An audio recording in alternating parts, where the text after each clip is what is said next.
Hello ladies and gentlemen, this is Deja Vu and I'm bringing you another set from the Shannon Bank Pro League Round 4 Week 5 now. This is going to be CJ Entus versus KTF MagicNs, and this is going to be a great first game for you. It's going to be on Outsider between two pretty good players. For CJ Entus it's Effort, the Zerg player, and for KTF it's ForGG. ForGG was traded over and everyone was thinking that he'd be a great pickup for KTF, but he's been slumping pretty recently for a while actually, and he's actually been knocked out of both the OSL and the MSL, so hopefully he's got nothing else to concentrate on and he'll just focus on Pro League and give Flash some help and take some pressure off of Flash and Luxury. But yeah, this calendar year he's actually 8-16 overall this calendar year, which 1-3 is not a good winning percentage at all for him. Overall, I mean, his statistics still bear him out pretty well. He's 55% overall and 68% versus Zerg, which is good, but it's just recently he's been in a real slump. And Effort is a relatively new player, but he's been playing really well. He's 60% overall, 54% versus Terran. And yeah, he's definitely had a lot of good wins under his belt, and we'll see what he's able to do today on Outsider. I actually am a big fan of Effort, and I think he will take this down against ForGG. ForGG has just been so bad recently that I'm going to give the advantage to Effort. So we're going to have Effort down here on Outsider. He's going to be in the 6 o'clock position, and ForGG is going to be in the 12 o'clock position. And then the third start position is over by the 9 o'clock over there. And it looks like Effort's going to scout that 9 o'clock area first, which is going to delay his scouting a little bit unless he sends out a drone scout as well. And we'll see if that plays into his strategy at all, into how fast he throws down his second hatchery and everything. I haven't seen too many 9-pool builds or anything on this map. Usually it ends up being a 12 hatch because you do have that back expansion that you can sneak drones through, plus the front expansion that's not too hard to defend, I don't think. It's got a pretty decent choke down there that you can block off with Zerglings and things pretty easily. I think I do expect to see some sort of a 12-something build. And nope, I am completely wrong. It is going to be a 9-pool. So Effort is going to be going for early links. He's going to be going for some early pressure here on ForGG, and ForGG actually now sending out a SCV to scout, and he's going to see this, but his supply depot does not look like it's being built at the ramp, so it's actually not going to be positioned to form a block, so he's going to be forced to micro Marines and SCVs against these Zerglings whenever they come out, and we'll get to see how good his the micro fight is going to end up being. This must be the Korean commentators with their own take on things, joking around and stuff. But yeah, I'm gonna assume that there's the scouting, and the first barracks is going up, and he's gonna see that it is a 9-pool, so he knows it's coming. But he's going refinery anyways. He knows it's a 9-pool, and he's still throwing down that refinery for some sort of a mech build. This is kind of risky for him, I think, in that he might want to. I don't know if he's going to have enough forces out to deal with a ling pressure early on. The 6 Zerglings are going to come out about the same time as the barracks is completed, so he's probably only going to have 1, maybe 2 Marines tops against, well, maybe 2 Marines against all these Zerglings that come out, so he's going to need some good spot on micro. He probably trusts his micro, though. He is 4GG, and he does have a history of doing well versus Zerg, if not recently. And those Zerglings are just going to bypass that SCV, completely ignore it, and are going to go straight for the base. He's throwing down a hatchery as well at his natural expansion in front of his base. The barracks is just completed, so 4GG might actually have 1 Marine by the time that these Zerglings come in, and it might just pop.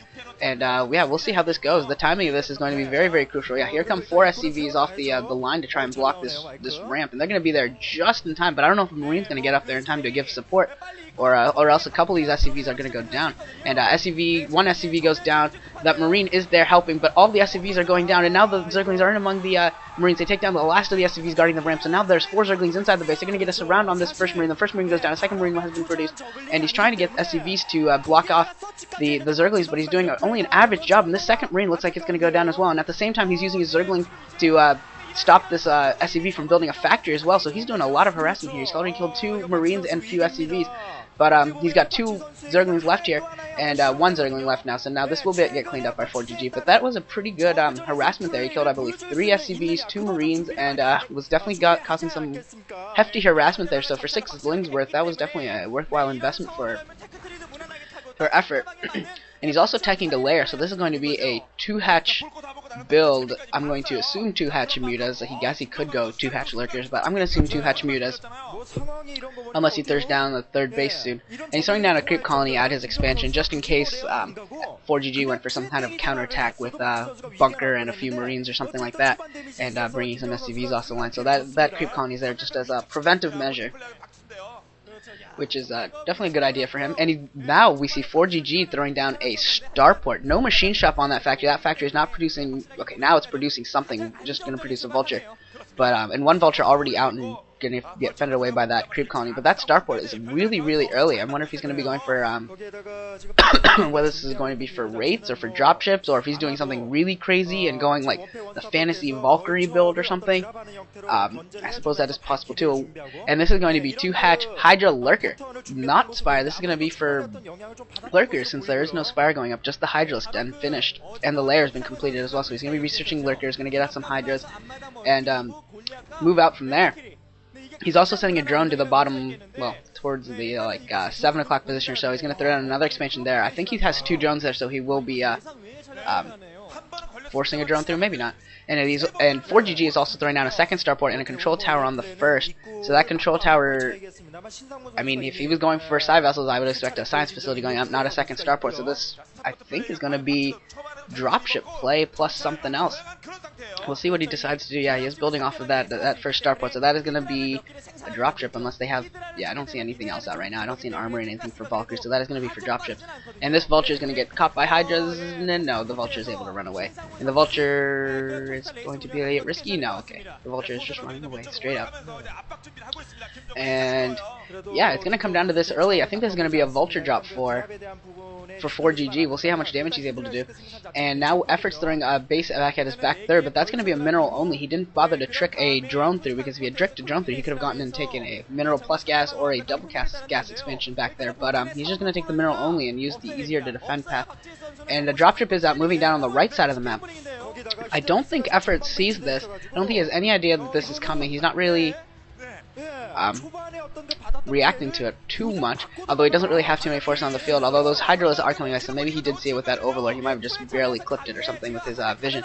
But the dropship is going to drop the Hydralists, or the vultures, and this is going to be critical for Effort to defend against this. 3 vultures have been dropped. The Spire is also down along with the Hydralist den, but these are slow vultures, so okay, and the Mutalists are out, so they should be able to take care of these vultures slowly, but it's going to depend upon how many drones he's going to get. I think he got 2 drones so far. He might get a 3rd here. No, he just gets 2 drones with those 3 vultures. So good defense there by Effort. He just just moved his drones off of his main middle line, go to the natural, and use his Hydras and Mutas to pick off the vultures as they were streaming in. And easy as that. And now we see 2 port wraiths coming out for ForGG, along with a lot of Mutalisks for Effort. This is very interesting. First goes the Hydralist den, followed with no lurkers, going straight to Mutalisk, and then ForGG went for the dropship play and then transitioned into wraiths, which I assume will have cloaking. And that is pretty insane. Neither of them going the traditional builds, going for something a little bit more tricky, and a bunker going up for ForGG inside of his main because he's afraid of these Mutalisks. And that bunker does not go up to protect these Marines. And the Marines are going down, but now the Wraiths are coming in, but the Wraiths are going to go down to Mutalisks. The Wraiths are not real good one-on-one against Mutalisks. When there's this many Mutalisks, it is just not efficient at all. The bunker does get finished there, and there does look like a couple Marines are in there. But I think Effort is running away, but I think he could do a lot of damage into the main here if he stays and just starts to pick off buildings and tries to pick off different things. Oh, I see. There was a vulture drop back in his base, and I don't know if he moved his drones or not, but I hope he did. Otherwise, that is a lot of drones that have fallen. And the dropship's going to get picked off by these Mutalisks, and I really hope that he didn't lose too many drones. It looks like he did, though. It looks like he lost a lot of drones there.